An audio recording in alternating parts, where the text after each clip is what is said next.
STV, votre télé.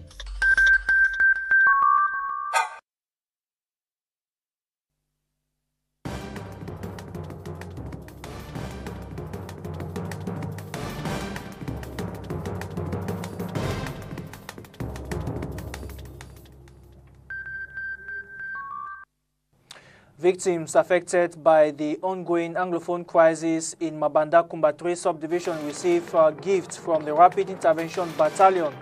The goodwill gesture follows a similar exercise from Senator Ote Anglophone that was earlier this week to some displaced persons in Konye subdivision.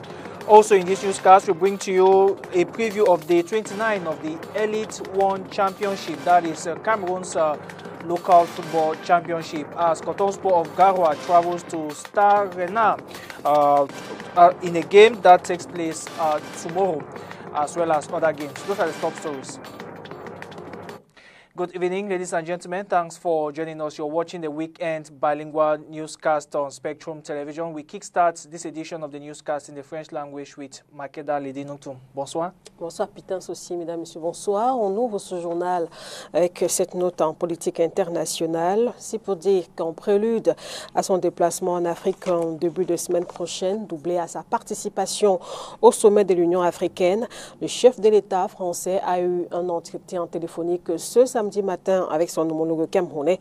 Dans un communiqué publié par l'Élysée, on apprend qu'Emmanuel Macron et Paul Biya ont condamné l'attaque perpétrée contre un état-major régional de la force conjointe du G5 Sahel. L'attaque a fait au moins 4 morts. Et au cours de l'entretien téléphonique, les présidents Macron et Biya ont parlé également de la situation dans la région du bassin du lac Tchad et la nécessité de poursuivre la coopération régionale dans le domaine de la lutte contre les actions terroristes du groupe Boko Haram, poursuit le communiqué. Les sujets qui seront à l'ordre du jour du sommet de l'Union africaine et l'enjeu des migrations étaient aussi au menu de l'échange téléphonique. On rappelle que le sommet de l'UA démarre ce dimanche en Mauritanie. Peter. Yeah. Just as we told you in the headlines, Honorable Ote Anglophone, Senator from Bonge and Konye subdivisions in Mehmet Division of the Southwest region, has donated a consignment of foodstuff and other basic commodities to some 400 displaced persons from Konye residing in Kumba. Beneficiaries say the gesture is timely as it comes within a difficult context triggered by the ongoing Anglophone crisis. Daniela Nibar reports from Kumba. 400 fortunate displaced persons from Konye and Bonge subdivisions that now reside in Kumba have benefited food items from one of their political elites of Mehmet Division, Senator Ote Anglophone. The gift of over 40 bags of rice, salt and maggi were shared among displaced persons from the various subdivisions in different venues. Councillors Robinson Bangume and Agnes Baliba, in charge with the supervision, expressed joy with the timely arrival of the items. They said it is coming at a time when most of them have difficulties obtaining food items and catering for their families. Beneficiaries, on their part, thanked their senator for thinking about them during this difficult period of their life. I'm from Francophone.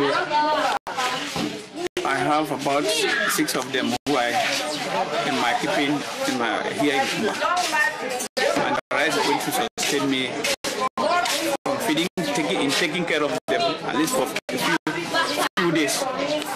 So want to appreciate the donor.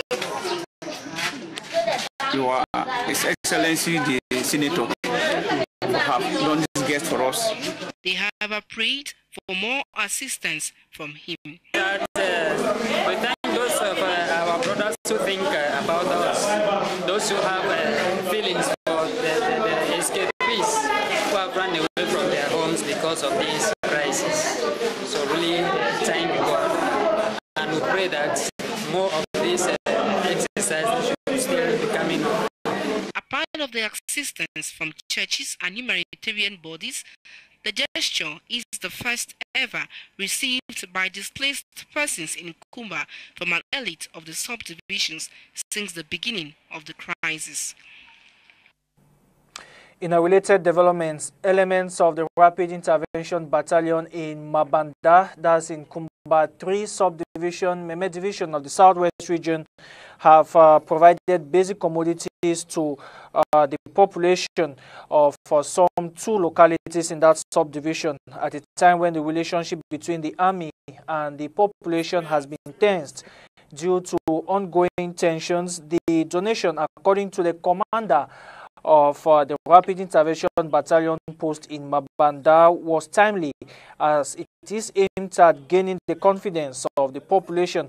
Items that were shared included rice, vegetable oil, salt, flour, soap, sportswear, as well as farming tools.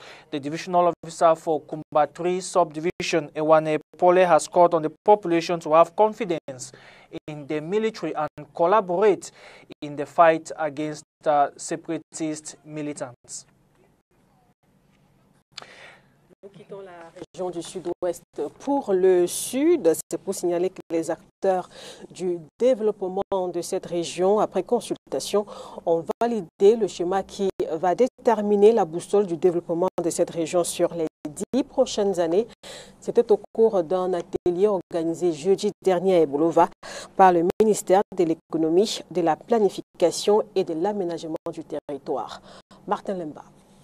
Régional de présentation et de validation du rapport de prospective territoriale. Sur quoi pense-t-on d'ici une dizaine d'années se baser pour avoir un développement harmonieux de la région du Sud? Les différents scénarios ont été présentés ce jour aux populations de la région du Sud afin qu'avec leur consentement, cette étude menée par un cabinet d'experts puisse être validée par les différents acteurs du développement de la région du Sud. Si dans les années 2008, l'on a pensé que le développement de cette région se ferait avec les matières minières, fort est de constater qu'avec la chute des cours de celle-ci, il y a lieu de réviser la donne. Certes, on pensait que le développement du secteur minier serait déjà une réalité, mais comme les cours se sont effondrés il y a 2 ans, tout ça s'est ralenti. Maintenant, on sait aussi que ces cours vont remonter et qu'avec la remontée des cours d'ici la prochaine décennie, on peut relancer les investissements et on sait que là, on a vraiment un gros potentiel. Par contre, l'ouverture du port de Créby ouvre une formidable opportunité de développement, mais encore faut-il que celui-ci soit desservi par des routes. Il resterait donc le secteur agricole, mais là encore la main-d'œuvre fait défaut parce que fortement déportée dans les zones urbaines. Le fait que socialement, l'agriculture n'est pas bien vue par la jeunesse. Et la jeunesse, ne voulant pas être agriculteur, ils vont faire mototaxi en ville au lieu de faire planteur de cacao. Ça, c'est un souci. Et c'est un vrai souci parce que s'il n'y a pas de main-d'œuvre, il y a... Le parachèvement du corridor Kribi-Bolova 100 000 puis Ouesso au Congo et l'incitation de la jeunesse à l'exploitation agricole, voilà en quoi tiendrait le développement de la région du Sud dans les 10 prochaines années. On our future page tonight, we bring to focus a man who has spent his life sharpening knives for a living. In this particular report, he tells our reporter John Paul Sama that he's been in the business for the past decades. He saw challenges as well as other daily problems in this report. I've been doing this job for almost 15 years. So I would encourage, I could tell my small ones that I think it is better than for you to go and steal the better. Take the advice from a man who has been in the business of sharpening knives for over a decade. Down the years, he has used this as a means of providing food for his family as well as their basic necessities. He started with a small capital, using the hand machine to sharpen knives, cutlasses and hoes. But with all the technological advancement, he finds himself today using the electric knife sharpener. Your capital, you can still buy like this very filing machine. Right. You can still buy the filing machine. Then you change, they always change the stone. So with this stone, that will use it in sharpening the cutlass or that. People who benefit from the services of those who sharpen knives are in most cases women who sell in the market. However, people of all caliber come to sharpen their tools. They bring me knife, they bring me hose, they bring me cutlass, they bring axe. Like people who, everybody, I have these women who cut arrows, I have the butchers, we have the people who split firewood, who bring axe. Rather than doing the sharpening by themselves, his customers prefer to bring it to him because he is a jack of his trade. An axe, an old axe, we do it 300 francs, 200 francs or 500 francs. Just like in any other line of work, some preventive measures have to be put in place in order to avoid occupational hazards. I use these eyeglasses in order to protect that so that this dust should not go into my eye. Only my nose protectors, they got spoiled, so I've thrown them somewhere. So I used to cover my nose with it. I cover my eyes with it so that the dust that goes out of here should not enter my eyes. Those are the things that are very dangerous. He adds that he has survived this long in this profession because he puts into practice the old adage of prevention is better than cure. In health, members of the Central African Dental Association have met in Yaoundé to seek ways of providing oral services. It comes at a time when the stakeholders are sharing have shared experiences on oral hygiene in African countries. The meeting comes at a time when many people across the continent are suffering from tooth sensitivity. We have more in this report. A mild pain that comes and goes, but could worsen with pressure on the teeth or when drinking hot and cold beverages. Tooth sensitivity or dentine hypersensitivity occurs when the cementum and dentine that make up the tooth cavity are attacked. Tooth sensitivity is a mild pain, intermittent pain, that is a pain that comes and goes, that is provoked by an activity in the mouth. It can be cold, cold food, cold drink, or something that is hot, or something that is salty, or something that is very sweet. It is not actually a severe pain. What causes the mild pain is because the nerves of the teeth are exposed in one way or the other. The nerves can be exposed by actually the dentine being exposed, because if you look at the structure of the teeth, the enamel is the outermost part of the teeth. Inside the teeth, we have a dark structure called the dentine, which has some nerve endings. And then the innermost part of the teeth is the pulp chamber, where you have the blood vessels. So there are some nerve endings that extend from the pulp chamber to the dentine. And when you go beyond the neck of the teeth, there's a thin coating of a hard tissue called cementum on the dentine. They are all connected to the nerves of the pulp. So when these areas are exposed to very cold food or hot food, the patient will present with sensitivity. Ice, acidic fruits, abrasives like charcoal and salt, inflammation of the gum, and even teeth whitening are said to be some of the causes of this dental discomfort. That food, which is a stimulating factor, is introduced into the mouth and all the structures are exposed. The patient will start having sensitivity. There are some people who will start taking something that is very, very acidic. For example, eating pineapple that is unripe or unripe mangoes, and eventually you start feeling that they say that your teeth is dying.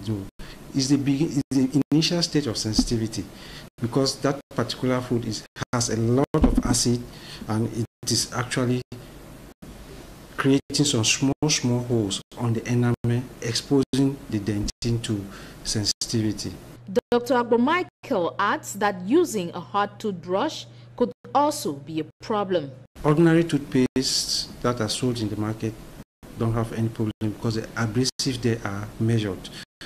But for the toothbrush, It is when you use a very hard toothbrush to brush your teeth for a prolonged period of time that can give you sensitivity, because the toothbrush will be able to remove the part of your gums that cover the teeth and expose the cementum, and eventually you will present with sensitivity. For those already living with the dental illness, if you have tooth sensitivity, consult a dentist. In the supermarket, we have sensitive toothpaste that they will tell you to, or in pharmacies that they will tell you to apply. What I've noticed from my experience here in Cameroon is that people don't even know how to use the toothpaste. They use it as ordinary toothpaste, and when they use it as ordinary toothpaste, they don't actually block the cementum that is exposed. They don't actually block the dentin that is exposed, and they waste it. And these toothpastes are very, very expensive. So it's good to consult a dentist, and the dentist will tell you how to use the toothpaste. To avoid tooth sensitivity, one is therefore advised to consume moderately and rinse the mouth with water immediately after consuming acidic fruits. Intéressons-nous à présent au contenu de votre assiette. Savez-vous qu'il est possible de consommer du maïs frais tout au long de l'année?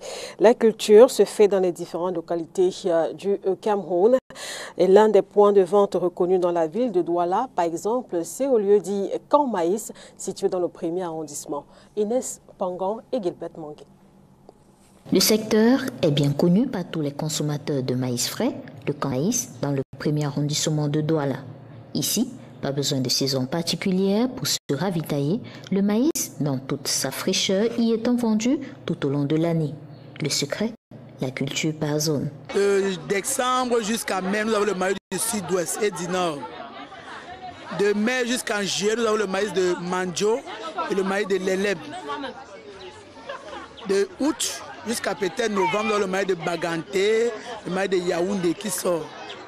Donc c'est comme ça que ça part ainsi de suite, ainsi de suite, ainsi de suite. Le maïs tourne comme ça, tourne, secteur par secteur. Quand un secteur finit, il défriche, il cultive, il sème encore, pendant que l'autre récolte.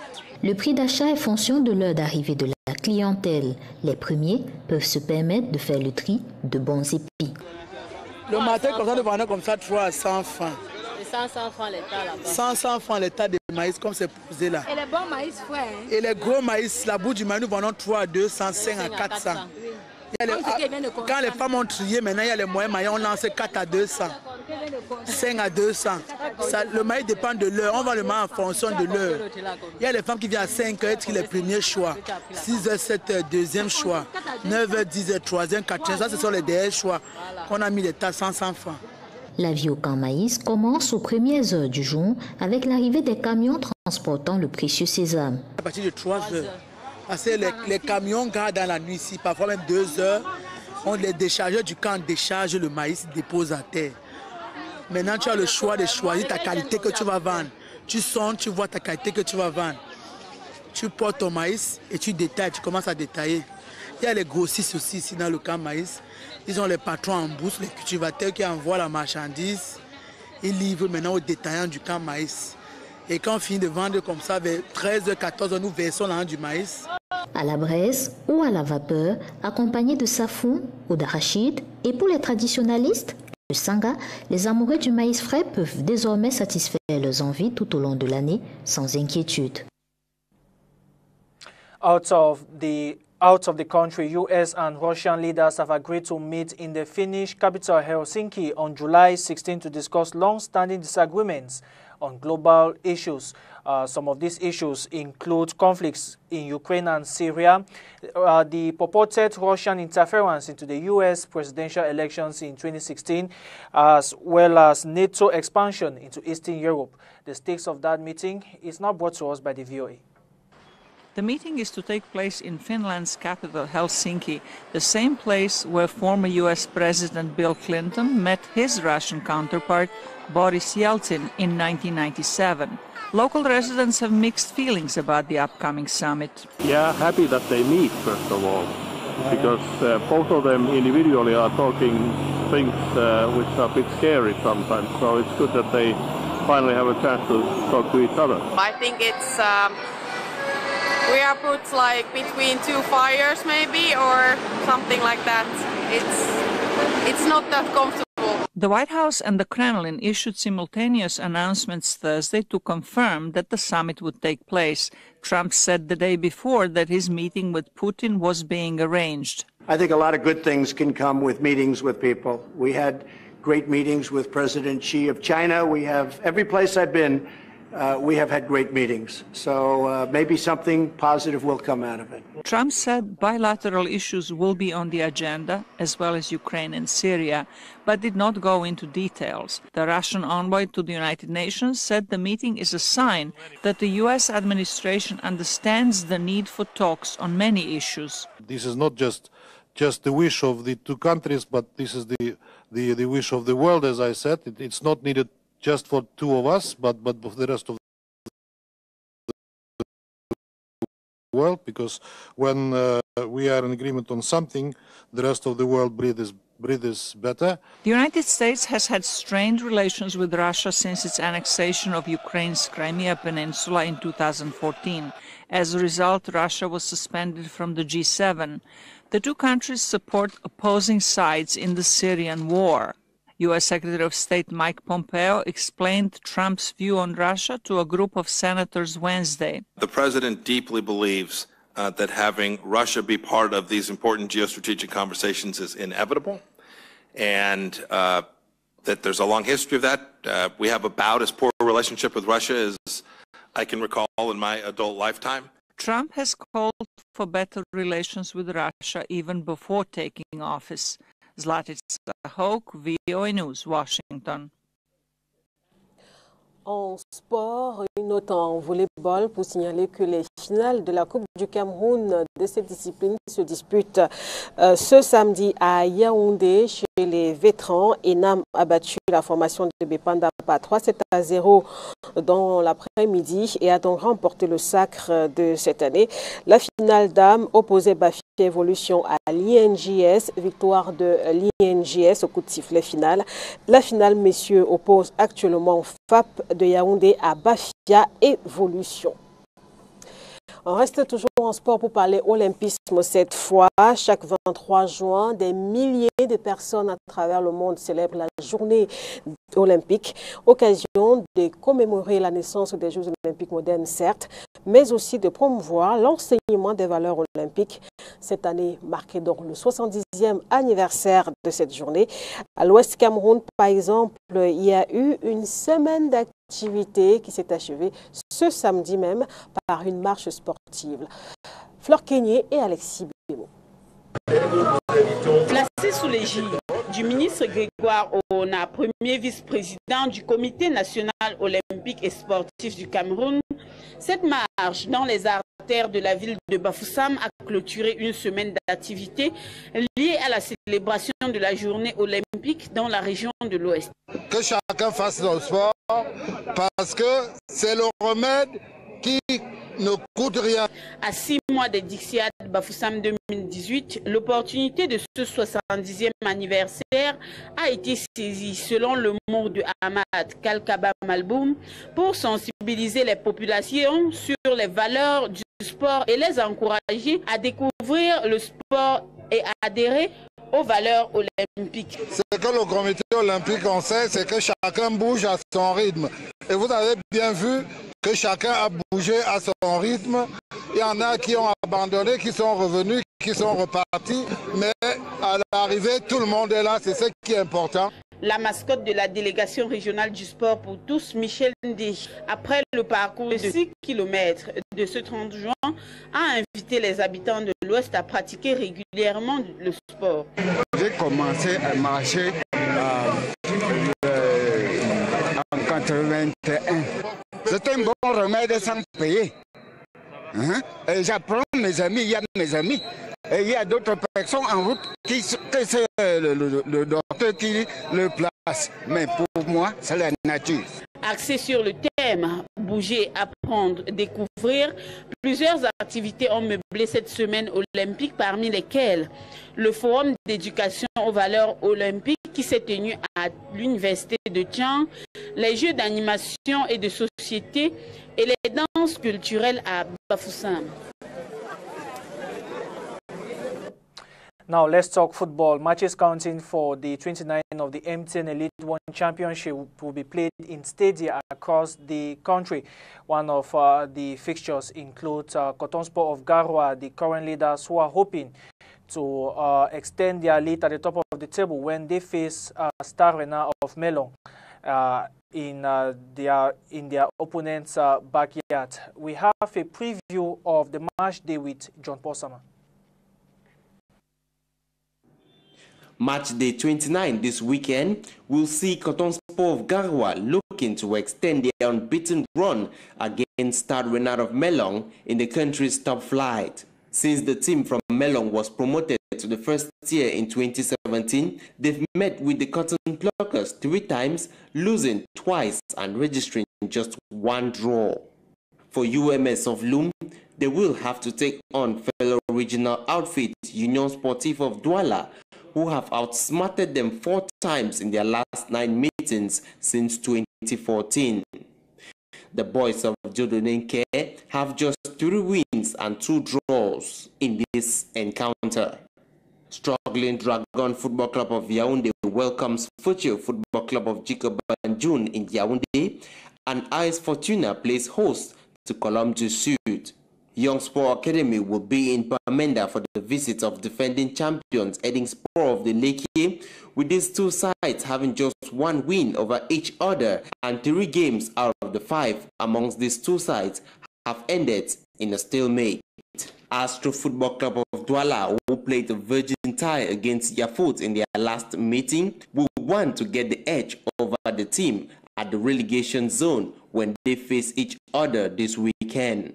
A Western Regional Derby will pit Bambutus Football Club of Buda to Unisport of Bafang.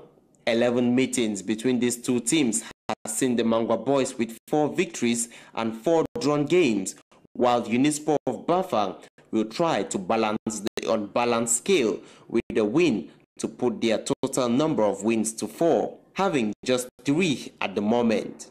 Fovo Football Club of Baham squares off against Aperture Somfu, while Eglo Royal of the Mainwa, in a desperate fight against the drop zone, have a daunting task ahead of them, having to face New Stars Football Club of Douala. El Pacha have just 2 wins to New Stars 4 in this fixture, and just 1 of their last 7 clashes have resulted with both teams sharing the spoils. Match day 29 looks to produce fireworks. And we shall be bringing you the results in our subsequent newscast. And that does it for this edition of the English Prime of the Weekend Bilingual Newscast on Spectrum Television. We thank you very much for your kind attention. From the entire team here in Douala, it's good night and happy weekend. Good night, madame. Au revoir, Peter Souci, mesdames, messieurs. Merci de votre attention et excellent week-end à vous. Au revoir.